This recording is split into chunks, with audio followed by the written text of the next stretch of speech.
This conference will now be recorded. Yeah, hi. So in the last class we discussed about the access controls, access specifiers, how this will look like. See, in the last class we covered the public and the private access specifiers are going, how those specifiers are going to works we covered. And today's class we are discussing the static keyword nature. So how the static keyword natures, and some of the people they got some doubts. So because from the static onwards we are using the main method as a static, right? So public static void main we are creating. So yesterday we discussed the public access modifier. Now we are discussing the static nature of the main method, as well as so how the static keyword is going to work in Java. Now, so let's move to the today's class. So if we are discussing the static keyword, first we will discuss the, so whenever we declare any variables of the our methods in the particular class, what we are doing from up to today's. So we need to create an object, and we need to initialize the values, and we need to call the methods based on the object reference, and after that the values are going to execute and we are going to see some output on the console. So this is what we are doing up to the now. Here it is, when we declare the variables or when we define the method as a static, so without creating an object, we are calling the method, and we are executing and we are initializing the values. And the magic here is when we initialize any variable using the static nature, using the static nature, what will happen? At first time only the values are going to initialize. So the same value, if you are using any object, so the same value is going to execute it. The same value only existed. How? Because in the last two class backs, I think we created the two classes, right? So the test and the test two classes we created, and the each class having the different nature, because the box when we are discussing the last class is box class having the width, height and double. These three properties are different to the each object, because sometime we provide the 10 and sometime we provide the 3 value. So like when we multiply the box, when we multiply the height, width and depth, so we got an output is differently, right? If you have a still doubt, go and see some the previous class. So we discuss and we provided the different values for the each variable, right? Now come to the static nature. When we initialize the values, if you are trying to access the same variable in the different locations, different location, so we are going to get the same existed values only. So if you're trying to override the values, what will happen? So some cases, like if you use the same variable in the different object, the value is affected in the different any location. If you're, for example, we define the variable in the three object locations. So some cases, first one is I provided 10, second location provided 5, and the third location I provided 3. Now I'm trying to change the 3 value as a 20. So what will happen? The remaining two locations also the value is affected to 20 only. So this is the magic, because in the instance level, if we try to provide, if you try to execute, and if you try to change the value, so what will happen? So the specific location only the values are changed. Now come to the static variable.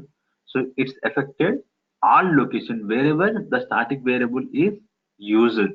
So this is the what I am trying to explain. And come to the method, and we can declare the method as a static. For example, we have a main method, right? So the main method having the static nature. So why is the main method having the static nature? Because So whenever we want to call the method without creation of the object, so we can go for the static nature and we can call the, so without creation of the object. How we can call? Again, we got some doubt because as of now we are creating an object with the object reference, we are calling the method. Now, so here the magic here is if you take the example of the main method, so the main method where the main method is calling from, because the main method is calling from the JVM class. So if we create an object in the JVM class, only the calling purpose, it's required because after calling the main method, so we are wasting the object and we are wasting our memory size in heap memory because we are unnecessarily increasing the memory in our application. So, so what will happen here is if we are trying to increase without using the objects in our heap memory, so in future, if you are trying to create it's the required object, so then what will happen? In the certain cases, we are going to get some out of memory exception. So, because we are unnecessarily we created some object, and if we are trying to create the necessary object, so then we are going to get a out of memory exception. For these cases, we can avoid because if it is really required, we can go for the creation of the object. Because if you're calling, just if you are using some certain time, we can go for the static nature and we can use the static and call the directly method without creation of the object. How we can create? So once we execute the program, we can easily observe and how the static keyword is going to work. And one more thing I want to tell you here is, so we have one more concept, static blocks. So static blocks comes and we can use the block as a static. So variables we can use, block the methods we can use, and now we can use the blocks. So how we can create a block? As of now, we did not see any blocks. So now we are going to see the first time, and it is a new concept blocks we are introducing today's class. Here it is, the magic is whenever the class loading time, the static blocks are going to executed because some values we declared. If you are trying to initialize those values before creation of the object, we can go for the static blocks and we can initialize the values in the static blocks.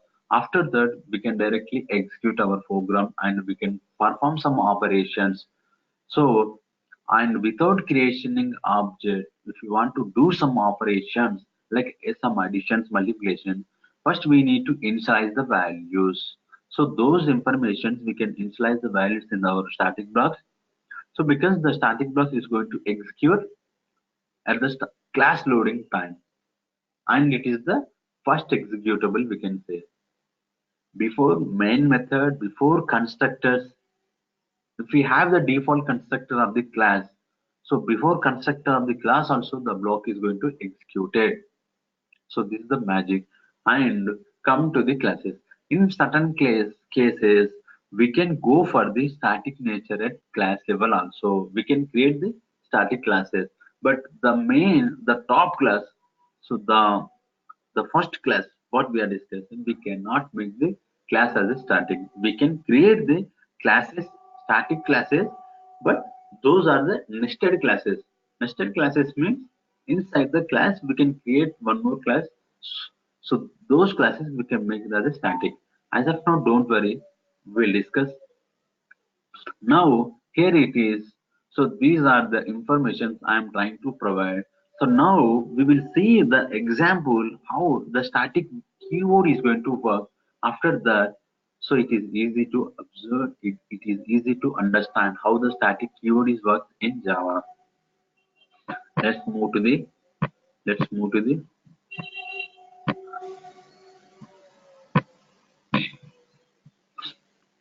here here what I'm trying to provide here. So this is all about the our static class. So use static, I created the static class. and I initialize the one value variable called static int a. I provided the a value how much 3 and static int b. See, and so this is the declaration part we can call it as this is the initialization part. Initialization part contains some equal sign, some value, right? Whereas the declarations part just we have a some variable name and the variable is going to stop there only. So this is the declarations part we can call it as. So once we initialize the values, we can access. If you are trying to access the declaration part, so the declaration variable, what will happen? Because we are going to get some default values, we are going to get it, right? Here, if you are trying to print the B, how much the value we are going to get it? 0, we are going to get it. Wherever the A value we are going to get how much as a 3. So this is the magic of the initialization and the declaration we can call it as. Now I created some static method and the method name called math. So static void math and it's taking one parameter that is the int x int x. Now I am trying to print these three values. So I'm trying to print the three values. How much value I am going to get it? Just I'm printing the values and see. Don't think about the values. Just think about the static method, static variable, static blocks. How these are implemented. These are works internally. Just be on be aware of it the static nature because these values methods and be aware of it from the static point we are executing this information and this is all about the static block. So how the keyword will look like? So because static block contains the static keyword and one open parenthesis and close parenthesis. So this is all about the static block we can call it as. And just I'm printing the static block initializer and I'm multiplying with some values. I'm multiplying some values and I'm assigning the whole values to b. So once we multiply some values and we are going to get some value, the value I am assigning to b value. Now I'm calling the math function. Just see the magic here. In the previous days, if you want to call the method, we have an object. We have an object. So based on the object reference, so we are calling the function, the particular function we are calling. Now the particular function we are calling. So with here, without object creation, we are calling the math function. This is the magic of the static keyword. So let's save the program and compile. Use static Java is compiled and it's executed successfully. See, it's executed successfully. Is executed successfully. See the magic here is because I said Java is line by line is executed, but if the Java is executed line by line, so first you need to execute the method. First it needs to execute it. But here the static block is initialized because it's not executed the method. So how I'm saying because first define the method, right? First define the method, and after that I define the static block. Here the magic I will try to provide. Once the Java is loaded, once Java is loaded, right? Once Java is loaded, at line number two, the values initialized. At line number two, the values initialized to a variable that is the name called a. After that, so after declaration part executed, initialization and the declaration part completed. After that, This static block is going to execute. This static block going to executed. This static block is going to execute because static block is executed whenever the class is loaded time. When after compilation, after generation dot class file, so when we are trying to execute our program, so at that time the class is going to load.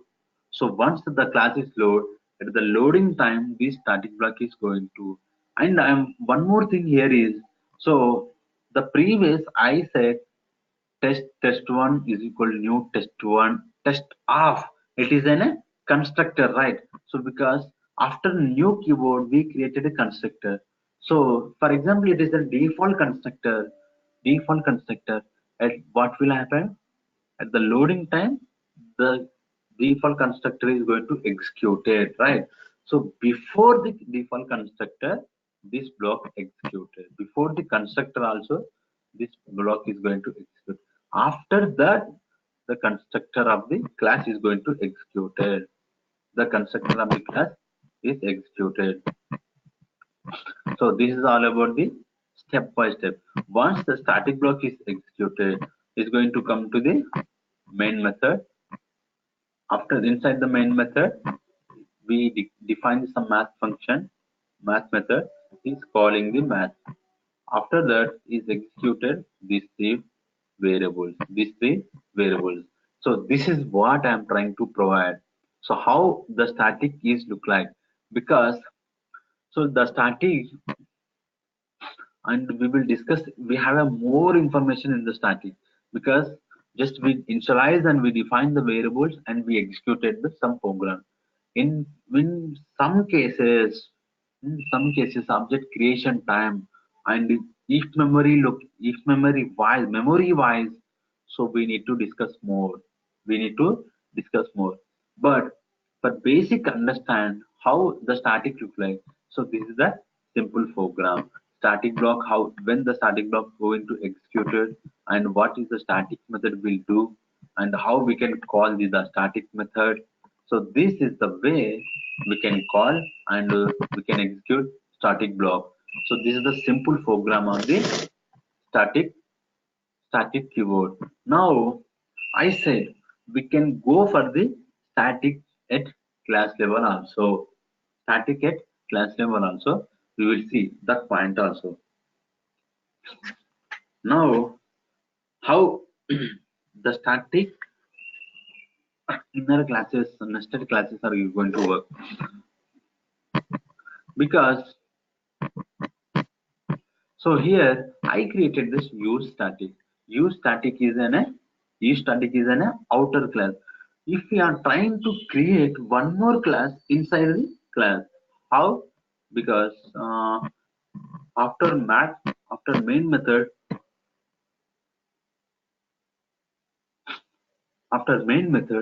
I'm trying to create one more class. Class, class, use,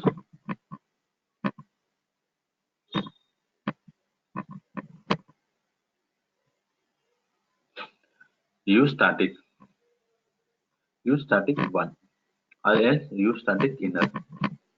So this is the class I'm trying to create. Use static inner. Use static inner is the one more class.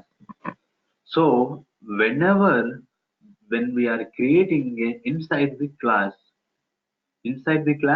one more class if we are creating, so we can call it as nested and inner classes. We can call it as. So this the name of the creation. We can call it as a nested class. Nested class means, so when we are creating the class inside the one more class. So in nested classes, we can go for the static keyword like static class, use static inner. But at the top classes, we cannot create the static class. We cannot create the static class as the top class.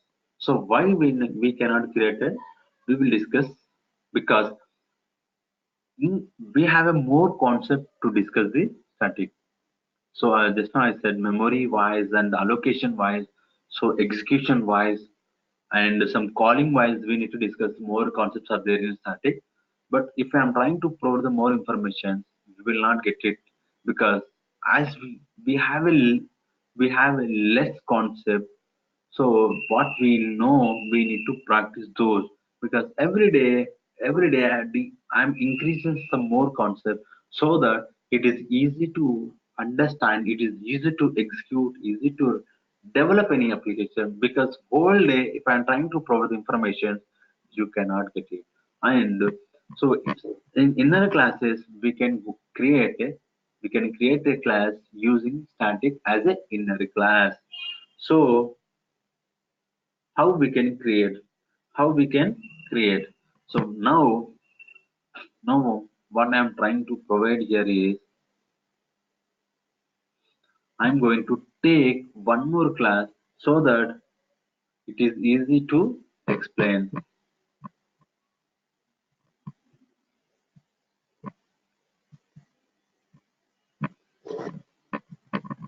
Class outer. So this is the class I'm taking as a outer, and I have one variable called into outer underscore x is equals to how much, 100. So I created some instance variable int outer x is equal to 100, and I have a method called test. Inside the test, inside the test, I am creating one. So as of now, I am not doing anything, because if I am creating, so something you will not get it. So after that, so we have in a class, we have a class. So what is the class name? Outer. In outer we have a variable int outer x is equal to 100, and we have a one method, right? We have a method. What is the method name? Void text. Void text. Now what I am doing here is, in inside the outer class I am creating a one more class called inner class. So how I am creating? Because outer class, where the outer class is completed, this is the outer class closed braces. So if we create the outer outside the outer class, so that is the different class. But if I am creating the class inside the outer class, now class inner, class inner, and the class inner having the method called void display. Void display. Here, here what I'm trying to print here is, so I'm trying to print the x value of outer class. The x value of outer class I'm printing.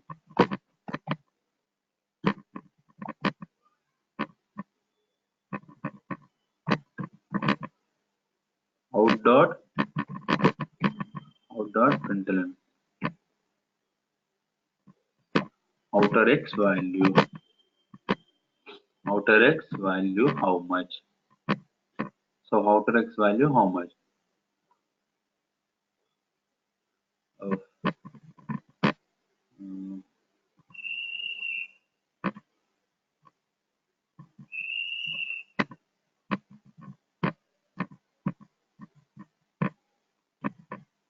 so I close the display method. Now, what we can do? We need to close the inner class also. We need to close the inner class. Now, so we need to call the inner, right? We need to call the, sorry, display method.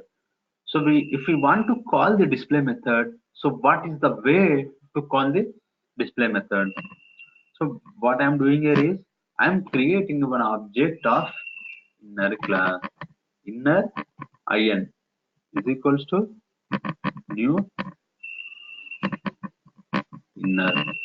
So after creation of the inner class, in dot display. So we need to call light. So this is the inner class of outer class, and we have a method. We have a void display and is displaying something. But the inner class can access the properties of outer class. The inner class can access the properties of outer class. So here that's the reason I'm printing the outer x value in inner class display method. Inner class display method. So whatever the properties, whatever the variables informations are there in outer class, those variables we can access in the inner class because inner class is defined inside the outer class. So we can easily access it. Now, now what I'm doing here is I'm creating the main method. I'm creating a main method.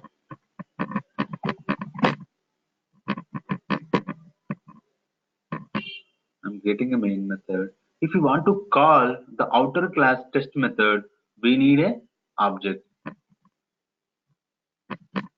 Outer outer is equals to new outer dot outer dot test outer dot test. So this is the main method. So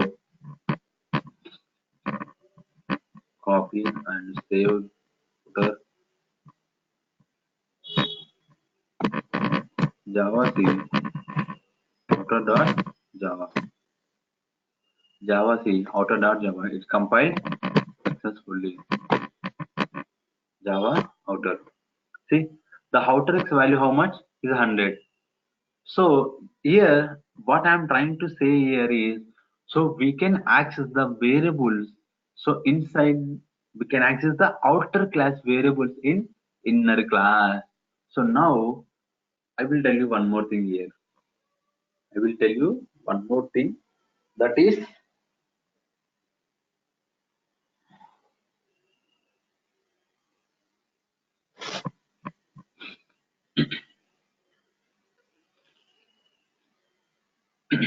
here here we have a one variable called into y.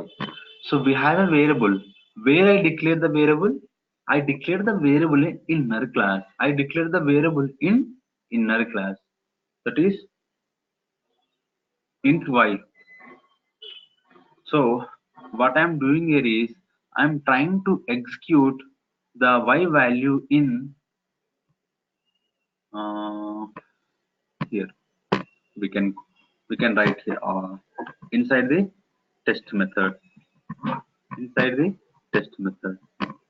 So here it is y. Because the y we already defined in the inner class, right? So let's again save the class, compile. Now we are going to get some error. See, we got an error. So cannot find this symbol is saying why cannot find the symbol because we already defined the y in inner class, but the value saying cannot find this symbol. So the so we need to remember some points here. So whatever the properties are available, whatever the properties are of outer class, so we can access those in inner class. But inner class properties we cannot access the outer class. Why? So just go to the because inner class is open here and is closed here. At line number 8 is open, at line number 13 the inner class is closed. So we already aware of it. Whenever we define some values at particular method level, so we can access those variables at particular method level only. We cannot access the outside of the method. Same thing in inner class. So we whatever the methods we define, those methods are the variables we can access the scope of the inner class. We cannot access the outside of the inner class. So we are trying to access the y value in outer class. So that's the reason we got an error called cannot find symbol. Cannot find symbol. So this is the error message which we got. Cannot find symbol. the way of execution and way of writing the programs. Now,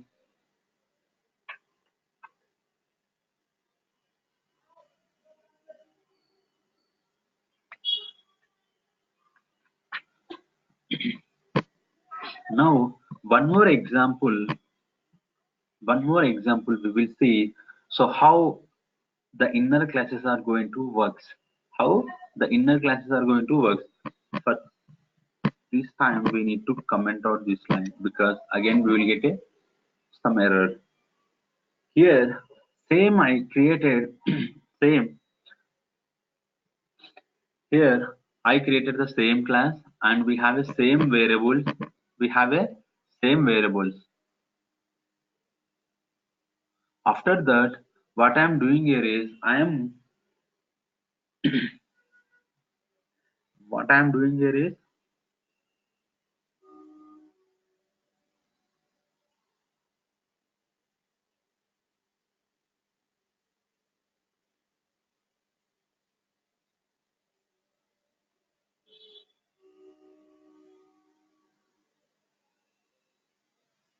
okay. See, outer class in our test class. Sorry, in test method, I am taking one loop. I am taking one loop. Int x is equals to 0, comma. Int x is equals to sorry. Int I equal to 0 and I less than 10 and do I plus plus and close this and open the parenthesis. Now what I am doing? I am creating the whole inner class information in loop. I am creating all information in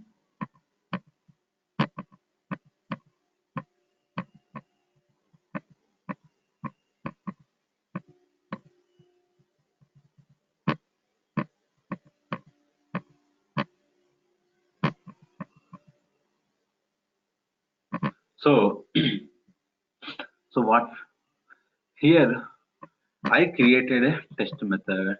In that I created one loop and I created inside the loop I am creating a one more class. This is the inner class. We have a one variable and we have a one method also and I am printing the x value right here. After that I created the one object of inner class and we calling the display method.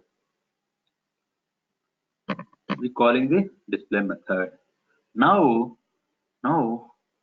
what we are doing inside the loop I am created the inner class and I created the object for the inner class. So now what we can do, just I'm saving the program. I'm saving the program, compiling the program. It successfully compiled and execute the program. See the magic. The 100, the outer x value, how many times it's printed? At 10 times the x value is printed. X value 10 times printed here here the object is created 10 times. The object is created 10 times. So what I'm trying to provide, so wherever we can go for and wherever we require an object we can create. Wherever the object is required, wherever the object is we can create, and wherever if you want to create an inner class we can go for it. That is in method level, that is in loop level, that is in block level, that is in any constructor level. So wherever we require we can go for it. So this is all about the static related information. So tomorrow we are going to see one important class, so don't miss. That is in a variable length arguments, because this feature is introduced in Java 8. So tomorrow don't miss. We will see in tomorrow class.